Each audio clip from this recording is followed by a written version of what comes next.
Hello and welcome. I'm Dr. Vyas, founder of New Wave Wellness Center. And in this video, we're talking about something that's considered a nutritional bad guy. See, when I talk about nutritional bad guys, you usually think of things like your carbohydrates, your sugars, because those are, things that have created or have a bad, rep or are considered bad. Well, for the past 2 decades, there's something new on the market that has caused a lot of these issues.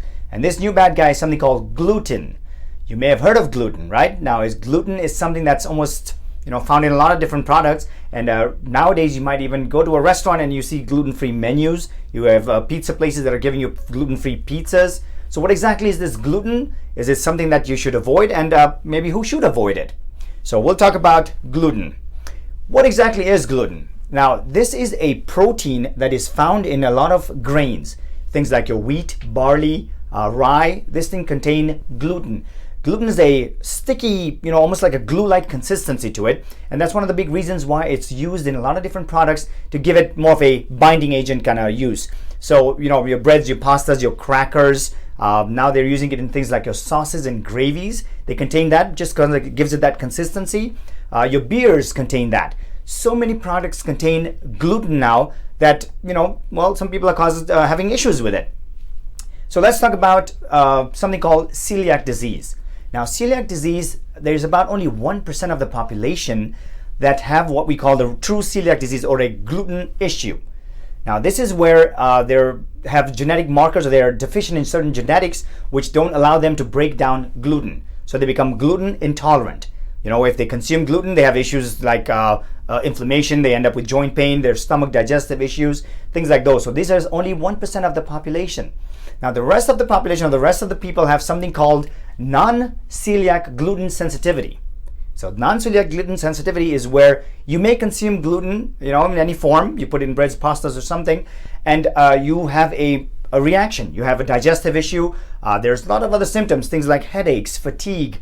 People get joint aches and pains, your skin rashes, something where, once you consume that, your body creates that reaction. It is not a genetic issue, and it does not, maybe a lot of times doesn't cause an autoimmune problem, but this is where you're sensitive. You're not digesting it well. Your body just reacts to it. So this is most of the people.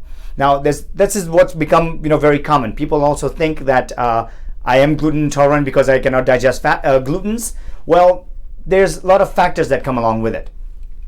You could have tried things like an elimination diet. There are a lot of times when you take some of this gluten stuff away, you feel better, right? Your digestion kind of clears up. You might feel no aches or pains, things that way. So a lot of times people are taking gluten away and just realizing that. That's one of the ways to kind of find out if you have a sensitivity to gluten. And the other thing that we suggest in our office is something called a food sensitivity test or a food intolerance test. This is simple blood work that will show you exactly if you are having a problem with, say, gluten, your wheat, rye, any of these kind of grains. So that is a much better indicator which will show you if you have an issue with this. And then again, we show you a process. You can eliminate it for a little while, but there's a way to kind of bring it back into your diet and see if your body's okay with it. So those are a few things that you can do. Now, what the big other question is, why is there so much information out about this gluten, or why are so many people reacting to gluten? Well, there's a lot of debate out there in the medical community. There's research has shown that what's happening is there's a lot of hybridization or your GMOs with all the grains here in America. The wheat is almost genetically modified to become more shorter, thicker, produce more grain, things that way. Now, when you think about this, when that hybridized wheat is constantly, grown over and over and over or hybridized more and more, it's actually losing its whole ancestry. It's not even a grain of wheat anymore. It's become something completely foreign. So when you consume some of that foreign stuff, and a lot of times that foreign stuff contains a lot more gluten in it. And that's one of the big reasons why here in America, when a lot of people consume this, you have issues. Now, I've had a lot of patients that travel to, say, Europe. They consume breads and pastas there, and they've realized, hey, I don't react to it as much as I did when I react here in America. Well, that's again because in Europe, they are held to much higher standards in some ways. Their wheat is completely different. They use a much natural kind of wheat, and even when they're making the breads and pastas and stuff, a lot of times they contain very less preservatives and chemicals in them compared to what we have here or what we are used to. So when you put certain things in your body just does not like it and creates a bit of a reaction to it. While you eat it out there and you're okay with it. So again, for a lot of people, the way it's said, you could eliminate some of these things. Now again, when you take some grains away from your body, again, you're eating those things, those are your carbs, you will lose weight. That's one of the big reasons people are noticing. They're thinking, oh, I should go gluten-free because I'm going to lose weight. That's not just the reason for it. Yes, you'll lose weight because you're taking carbs away from your diet, but gluten is something that does cause a lot of issues. Now, the protein, or the main part of this gluten protein, is something called gliadin. Now, gliadin is something that is known, again, in a lot of lab research and all, that causes a lot of this digestive issues, your IBS issues, anything that kind of creates inflammatory issues in your gut. So that's the thing, is gliadin. That protein, if you read labels nowadays, you might notice it's written, if they don't put gluten in there, they put gliadin. So sometimes even things that are gluten-free, you got to watch for, because they're highly processed. They put a lot of sugars and carbs and stuff in them, and sometimes you got to read this labels to see if gliadin is in it. If there is, this is the big thing that's causing a lot of that, gut issues, gut inflammation issues. And again, we know that when your gut gets inflamed, it creates something called leaky gut syndrome.